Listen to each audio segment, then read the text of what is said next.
पिछले 48 घंटों में पाकिस्तान के अंदर जो उठापटक हुई है उसके कारण भारत को अब प्लेट में सजाकर पीओके मिल रहा है।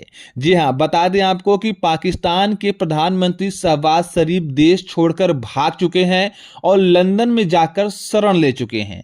इसके बाद वहां से भारत को प्रॉमिस कर रहे हैं कि हम भारत को पीओके वापस कर देंगे, लेकिन उनकी एक शर्त है।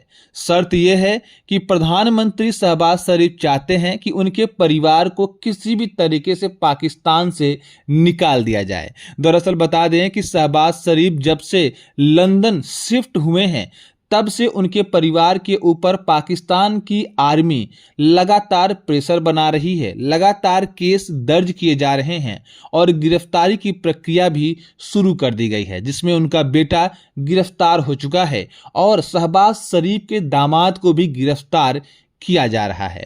बता दें कि इस समय पाकिस्तान के समीकरण में ऐसा बदलाव हुआ है जिसकी वजह से भारत को आज पीओके प्लेट में सजाकर मिल रहा है। दुनिया की कई सारी खुफिया एजेंसियों का मानना है कि भारत को जो ये पीओके प्लेट में सजाकर मिल रहा है इसके पीछे भारत की खुफिया एजेंसियां काम कर रही हैं। कई सारे देशों के अनकन्फर्म रिपोर्ट के मुताबिक पता चला है कि भारत की खुफिया विभाग ने कड़ी मेहनत के बाद, लगभग 5 साल की कड़ी मेहनत के बाद वह रास्ता निकाल लिया है जब पीओके अब भारत को मिल रहा है। बता दें कि इस वीडियो में हम आपको बताएंगे कि आखिर यह सब कैसे हुआ। साथ ही साथ यह भी डिस्कस करेंगे कि पाकिस्तान के मुल्ला मुनीर ने अब कौन सा रास्ता अपनाया है पाकिस्तान को हथियाने के लिए। यह भी डिस्कस करेंगे कि शहबाज शरीफ ने कैसे भारत को पीओके देने का वादा कर दिया है। साथ ही साथ यह भी चर्चा करेंगे कि क्या भारत अब शहबाज शरीफ के परिवार को पाकिस्तान की मुल्ला आर्मी से बचा पाएगी। साथ ही साथ जब शहबाज शरीफ खुद पाकिस्तान के प्रधानमंत्री ने पीओके देने की बात कह दी है तो क्या भारत जो पीओके पर अपनी सेना दिन ब दिन बढ़ा रही है, क्या इसका कारण यही है? क्या इंडियन आर्मी को पहले से ही पता था कि ऐसा कुछ होने वाला है, इसीलिए लगातार एक सप्ताह से पीओके और एलओसी पर लगातार चौकसी बढ़ाई जा रही है? वहां पर आर्टिलरी, एनिमेशन और साथ ही साथ तमाम मात्रा में आर्मी को तैनात किया जा रहा है। तो इस वीडियो में हम इन सभी चीज़ों के बारे में चर्चा करेंगे। यह वीडियो बहुत ही रोचक होने वाला है और इस वीडियो में आप भारत देश के सबसे खतरनाक खुफिया एजेंसी रॉ की एक ऐसे ऑपरेशन के बारे में सुनेंगे जिसने भारत को पीओके दिलाने की बात कर दी है।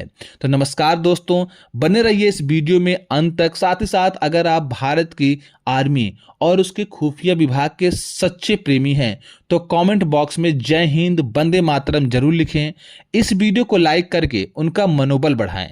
साथ ही साथ आप यह वीडियो किस जिले से देख रहे हैं हमें कमेंट करके अपने जिले और अपना नाम जरूर बताएं।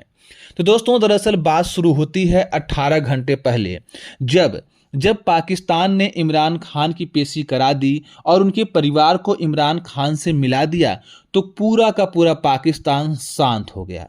जनता के लेवल पर तो शांत हो गया, लेकिन वहीं पाकिस्तान की आर्मी जो मुल्ला मुनीर है उनके मन में एक सुगबुगाहट उठने लगी कि आखिर पाकिस्तान के प्रधानमंत्री लंदन से वापस क्यों नहीं आ रहे हैं। अब यहाँ पर शुरू होता है भारत के खुफिया विभाग रॉ के एजेंटों का खेल। दरअसल दुनिया के बहुत सारे खुफिया विभाग के अनकन्फर्म रिपोर्ट के मुताबिक पता यह चला है कि भारत के खुफिया विभाग ने पहले ही यह बात क्लियर कर दिया था कि जल्द ही हमें पीओके मिलने वाला है, जिसकी वजह से आर्मी स्टैंड बाई पर हो गई थी और पाकिस्तान के इर्द गिर्द में पूरी तरीके से आर्मी को डिप्लॉयमेंट शुरू कर दिया गया था। आर्म्स एंड एनिमेशन के पूरी की पूरी जत्थे को वहां पर डिप्लॉयमेंट किया गया। S-400 हो, राफेल हो, टैंक हो, नाग मिसाइल, ब्रह्मोस या फिर आर्मी ही क्यों ना हो, वहां पर तेजी से बढ़ाया जा रहा था क्योंकि भारत की आर्मी को पहले ही भनक लग चुकी थी कि रॉ ने अपना काम कर दिया है। दरअसल बता दें कि जब वहां के पूर्व प्रधानमंत्री इमरान खान को मिला दिया गया और पता चल गया कि इमरान खान जिंदा हैं, तब शहबाज शरीफ ने यह क्लियर कर दिया कि अब वह पाकिस्तान लौटकर नहीं आएंगे। दरअसल खबर ये आ रही है कि शहबाज शरीफ को पहले ही पता था कि हमने मुल्ला मुनीर को जो पाकिस्तान का सर्वा बनाने वाला बिल पास किया है, अगर उस पर मैंने साइन कर दिया तो अगले ही घंटे मुल्ला मुनीर मुझे गिरफ्तार कर देगा और ठीक इमरान खान वाली ही हालत होने वाली है। यह खबर उन्हें अपने खुफिया विभाग और भारत के खुफिया विभाग दोनों से पता चला। इसके बाद उन्होंने आओ देखा न ताओ और उस बिल पर साइन करने से पहले ही रवाना हो गए। इसके बाद उन्होंने लंदन में अपना निवास बना लिया और वहां से अब वो वापस नहीं आ रहे हैं। लंदन ने भी पाकिस्तान के प्रधानमंत्री को शरण दे दिया है और यह पूरी बात की गारंटी दी है कि उनका यहाँ पर कोई बाल भी बाका नहीं कर सकता। इन्हीं सब क्रम के बीच पॉलिटिकल असाइनमेंट लेने के बाद अब जो वहां पर शहबाज शरीफ बैठे हुए हैं वो आने का नाम नहीं ले रहे हैं। इधर पाकिस्तान की मुल्ला मुनीर ने शहबाज शरीफ को 24 घंटे का अल्टीमेटम दिया था कि अगर आप 24 घंटे में आकर के बिल पर साइन नहीं करते हो तो हम आपकी फैमिली पर कार्यवाही शुरू कर देंगे। इसी क्रम में मुल्ला मुनीर ने शहबाज शरीफ के बेटे को गिरफ्तार कर लिया था और उनके परिवार के ऊपर जांच बैठा दिया था। जांच के क्रम में 24 घंटे बीत गए और शहबाज शरीफ का अता पता नहीं चला। इसके बाद खबर जो आ रही वो यह है कि शहबाज शरीफ के दामाद को भी गिरफ्तार किया जा रहा है और उनके दामाद को गिरफ्तार करने के बाद शहबाज शरीफ समझ गए कि अब मुल्ला मुनीर से उन्हें कोई नहीं बचा सकता। अगर कोई बचा सकता है वो है भारत। इसके बाद शहबाज शरीफ ने भारत का दरवाजा खटखटाया और एक अनकन्फर्म रिपोर्ट के मुताबिक पता चला है कि शहबाज शरीफ भारत को पीओके वापस करना चाहते हैं। शहबाज शरीफ ने कहा कि अगर उनके परिवार को मुल्ला मुनीर से बचा लिया जाता है और आसिफ मुनीर मतलब मुल्ला मुनीर का कुछ जुगाड़ कर दिया जाता है, उनको ठिकाने लगा दिया जाता है, तो वो पाकिस्तान में वापस आएंगे और एक संशोधन पास करेंगे। उस संशोधन के अनुसार पीओके भारत को वापस कर दिया जाएगा। देखिए, सुनने में बहुत आसान और बहुत ही सुनहरा लग रहा है।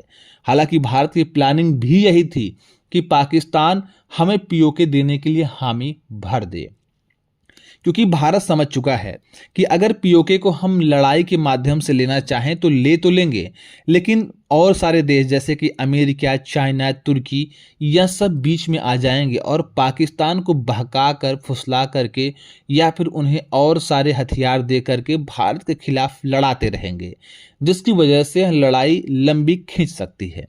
इसी कारण से भारत ने सोचा कि क्यों न कुछ दूसरा रास्ता अपनाया जाए और इसी दूसरे रास्ते के मुताबिक भारत ने यह रास्ता अपनाया और इसमें पाकिस्तान फंस चुका है और पाकिस्तान ने भारत को पीओके वापस करने का वादा भी कर दिया है। रिपोर्ट्स के मुताबिक पता चला है कि अगर शहबाज शरीफ के परिवार को बचा लिया जाता है और शहबाज शरीफ पाकिस्तान वापस आते हैं तो उनके वादे मात्र से और उनके संशोधन न करने के बावजूद भी भारत पीओके ले लेगा, क्योंकि भारत पहले से ही पीओके को अपना मानता है। दुनिया भर के लोग भी पीओके को लीगली भारत का ही मानते हैं, क्योंकि पीओके को नहीं पूरे कश्मीर को राजा हरि सिंह ने भारत के हवाले कर दिया था। वो तो पाकिस्तान की चाल की वजह से आधा पीओके अभी पाकिस्तान के पास है। अब देखिए, अब पीओके को लेने के बाद जो मामला शुरू होगा वो तो होगा, लेकिन अभी जो बीच में गड़बड़ी आ रही है उसे जरा ध्यान से समझते हैं। दरअसल खबर आ रही है कि पाकिस्तान के प्रधानमंत्री शहबाज शरीफ के दामाद को जब गिरफ्तार किया गया है तो मुल्ला मुनीर ने साफ कर दिया है कि अगर पाकिस्तान के प्रधानमंत्री वापस आकर के साइन नहीं करते हैं तो उनके पूरे परिवार को गिरफ्तार कर दिया जाएगा और इस गिरफ्तारी के बाद उनके परिवार को जब गिरफ्तार किया जाएगा तो वहां पर अब वहां के प्रधानमंत्री के खिलाफ नो कॉन्फिडेंस मोशन जारी किया जाएगा। अगर नो कॉन्फिडेंस मोशन जारी कर दिया जाता है तो पाकिस्तान के प्रधानमंत्री का पद छीन लिया जाएगा और वहां पर दूसरा प्रधानमंत्री बनाया जाएगा और अगर दूसरा प्रधानमंत्री बन जाता है तो वो उस बिल पर साइन कर सकता है जिस बिल पर शहबाज शरीफ ने साइन नहीं किया था। बस शहबाज शरीफ को यही डर लग रहा है कि अगर हमें नो कॉन्फिडेंस मोशन से हटा दिया गया और दूसरे प्रधानमंत्री को बनाकर मुल्ला मुनीर ने अगर साइन करवा लिया तो फिर उनका पाकिस्तान आना नामुमकिन हो जाएगा। इसीलिए उन्होंने भारत का दरवाज़ा खटखटाया है। अब भारत के पास बड़ी चुनौती यह है कि किसी भी तरीके से मुल्ला मुनीर के द्वारा लाए गए नो कॉन्फिडेंस मोशन में शहबाज शरीफ को या तो जिताया जाए या फिर यह नो कॉन्फिडेंस मोशन आ ही ना पाए, क्योंकि अभी जो शहबाज शरीफ की पार्टी के लोग एमपी बने हुए हैं, अगर उनको वहाँ की आर्मी डराकर या पैसे से खरीदती नहीं है तो नो कॉन्फिडेंस मोशन नहीं लाया जा सकता, क्योंकि अभी पूरा का पूरा समीकरण शहबाज शरीफ के पक्ष में है। अगर मुल्ला मुनीर वहां पर ऐसा करने में सक्षम होता है और नया प्रधानमंत्री बना लेता है तो यकीन मानिए पूरा का पूरा पाकिस्तान मुल्ला मुनीर का हो जाएगा और मुल्ला मुनीर के रहते पीओके को लेना बहुत ही टेढ़ी खीर हो जाएगी। इसके लिए भारत ने दो और बड़े जुगाड़ कर रखे हैं। बड़ा जुगाड़ यह है कि जो इमरान खान की पार्टी पीटीआई है उसने जिस तरीके से पूरे पाकिस्तान में उथल पुथल की है, उससे मुल्ला मुनीर को यह पता चल चुका है कि अगर कोई भी बड़ा कदम उठाया जाएगा तो पूरी पाकिस्तान की जनता हो हल्ला करेगी। और इसी क्रम में पाकिस्तान की जनता के अंदर अवेयरनेस डाल दिया गया है कि मुल्ला मुनीर जो 24वां संविधान संशोधन पे वहाँ के पाकिस्तानी प्रधानमंत्री का साइन चाह रहे हैं, वह किसी कीमत पर नहीं मिलना चाहिए। अब वहाँ की जनता इस बात का विरोध कर रही है कि मुल्ला मुनीर को पाकिस्तान का सर्वे सर्वा न बनाया जाए और इसी क्रम में पाकिस्तान की रावलपिंडी, लाहौर और वहाँ के बलूचिस्तान में बहुत भीषण तबाही की जा रही है। बताया जा रहा है कि बीएलए की आर्मी बलूचिस्तान के इलाके में हर जगह पर मुल्ला मुनीर की आर्मियों को दौड़ा दौड़ा कर मार रही है। दूसरी तरफ रावलपिंडी में भी अगर पाकिस्तान की मुल्ला मुनीर ने शहबाज शरीफ के परिवार को गिरफ्तार किया तो वहीं पर दूसरी तरफ मुल्ला मुनीर के परिवार रहने वाली जो रावलपिंडी में इस वक्त रह रही है उस पर भी कई सारे अटैक किए जा रहे हैं। यह अटैक वहाँ की पीटीआई और साथ ही साथ टीटीपी मिलकर कर रही है। आपको पता है कि टीटीपी पाकिस्तान के अंदर एक ऐसा ग्रुप है जो पाकिस्तान को काट कर अलग करना चाहती है। दूसरी तरफ टीटीपी यह मानती है कि पीओके भारत का हिस्सा है ताकि टीटीपी को भारत की तरफ से कोई दिक्कत ना हो। और टीटीपी ने यह भी कहा है कि अगर उसकी सरकार बनती है तो वह पीओके वापस कर देगी। अब यहाँ पर देखा जाए तो अगर मुल्ला मुनीर यह काम करते हैं और वहाँ पर 24वें संविधान संशोधन को लागू करने की कोशिश करते हैं तो टीटीपी भी हथियार उठा करके इनके खिलाफ जंग का ऐलान कर देगी। ऐसे में अगर मुल्ला मुनीर की आर्मी हारती है और टीटीपी वहाँ पर सरकार बना लेती है तो वैसे भी भारत को पीओके मिल जाएगा और अगर शहबाज शरीफ की बची हुई सरकार वापस आ जाती है तो भी वादे के मुताबिक पीओके मिल जाएगा। अब आप समझ चुके होंगे कि भारत की रॉ एजेंट ने किस तरीके से वहां पर काम किया और किस तरीके से पूरे के पूरे पाकिस्तान को हाईजैक सा कर लिया है। अगर मौजूदा स्थिति की बात की जाए तो पाकिस्तान के अंदर अभी जो मौजूदा हालत है उसमें यह है कि पाकिस्तान के 38 शहरों में कर्फ्यू लगा हुआ है। 44 शहरों में पूरी तरीके से धारा 144 लागू है। तो वहीं पाकिस्तान के 4 ऐसे इलाके हैं जहां पर 2 से ज़्यादा लोगों को देखते ही गोली मारने का आदेश दे दिया है। यह खास करके पेशावर में दिया गया है, बलूचिस्तान में दिया गया है, रावलपिंडी के 4 इलाकों में दिया गया है और लाहौर के 2 और इस्लामाबाद के 1 इलाकों में दिया गया है। इन सभी जगहों पर बहुत ही खतरनाक स्थिति बनी हुई है। बात किया जाए पाकिस्तान के इंटरनेशनल रिलेशन की तो इस समय पाकिस्तान के अंदर से आयरलैंड ने अपने दूतावास को बंद कर दिया है। तो वहीं अब यूरोप के साथ साथ मिडिल ईस्ट के भी 4 देशों ने पाकिस्तान के अंदर अपने एजेंसियों को बंद करने का बड़ा ऐलान कर दिया है, जिसकी वजह से पाकिस्तान की अंतर्राष्ट्रीय साख भी मिट्टी में मिल रही है। भारत के रॉ एजेंट ने एक मिला जुला और इतना जटिल चक्रव्यूह बना दिया है जिससे पाकिस्तान का निकल पाना लगभग असंभव दिखाई दे रहा है। इन्हीं सब कारणों की वजह से आज पाकिस्तान काफ़ी असहाय महसूस कर रहा है और करना भी चाहिए।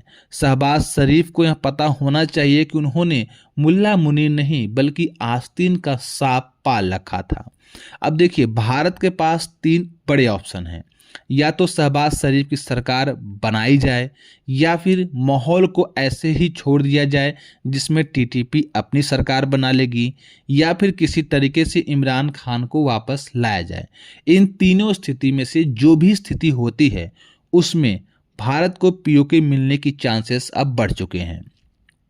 बस चौथी स्थिति ऐसी स्थिति है जहां पर भारत को पीओके नहीं मिल पाएगा, और वो स्थिति ये है कि मुल्ला मुनीर की सरकार बन जाए। और मुल्ला मुनीर की सरकार न बन पाए, इसके लिए भी भारत ने इलाज कर रखा है। मुल्ला मुनीर अगर संविधान संशोधन पर साइन करवाते हैं तो मैंने आपको पहले ही बता दिया है कि टीटीपी और पीटीआई और बीएलए ये तीनों मिल करके पूरे पाकिस्तान में तबाही मचा देंगे।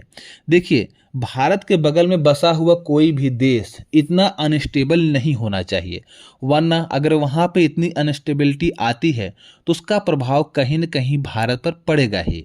आपने जैसे 1971 में देखा था, जब बांग्लादेश के अंदर तबाही मची थी तो वहाँ से लाखों लोग भारत में घुस गए थे। हालांकि पाकिस्तान के मैटर में ऐसा नहीं होगा, लेकिन रीजन में इतनी अनस्टेबिलिटी और इतनी ज़्यादा दिक्कत होने के कारण ही वहाँ पर आतंक ज़्यादा बनते हैं। आतंकवादियों की फैक्ट्री बन चुकी है। ज़रा सोचिए कि अगर पाकिस्तान भी थोड़ा बहुत डेवलप होता, वहाँ पर फैक्ट्रियाँ होती, लोगों के पास पैसा, घर, गाड़ी होता, तो कोई अपना घर और गाड़ी छोड़कर आतंकवादी नहीं बनता। इसी कारण की वजह से भारत खुद चाहता है कि पाकिस्तान स्टेबल हो जाए या फिर 3-4 देशों में बट जाए, जिसकी वजह से पाकिस्तान का यह नासूर हमेशा के लिए खत्म हो जाए। बता दें कि अंग्रेजों ने जो 75 साल पहले नासूर बोकर भारत को एक घाव दिया था, अब उस घाव को क्योर करने का समय आ चुका है। अब इस पर मरहम पट्टी भारत के रॉ एजेंटों ने लगा दिया है। बहुत ही जल्द आपको यह खबर मिल जाएगी कि या तो पाकिस्तान 3 टुकड़ों में बटा हुआ है, जिसमें बीएलए का बलूचिस्तान अलग हो गया, पाकिस्तान छोटा सा अलग हो गया, टीटीपी ने अलग तरीके से काट लिया, और उसके बाद पीओके और सिंध भारत में मिल गया है। या फिर आपको यह सुनने को मिल सकता है कि पीओके भारत का हिस्सा हो गया है और पाकिस्तान में एक ऐसी सरकार आ गई है जो भारत के कहने पर वहां पर लोकतांत्रिक ढंग से काम करेगी। इन सभी स्थितियों में भारत के रॉ एजेंटों का बहुत बड़ा योगदान है। इसलिए आप लोग कमेंट बॉक्स में उनके बारे में जो भी कहना चाहते हैं जरूर कहें। जय हिंद लिख करके उनका मनोबल जरूर बढ़ाएं।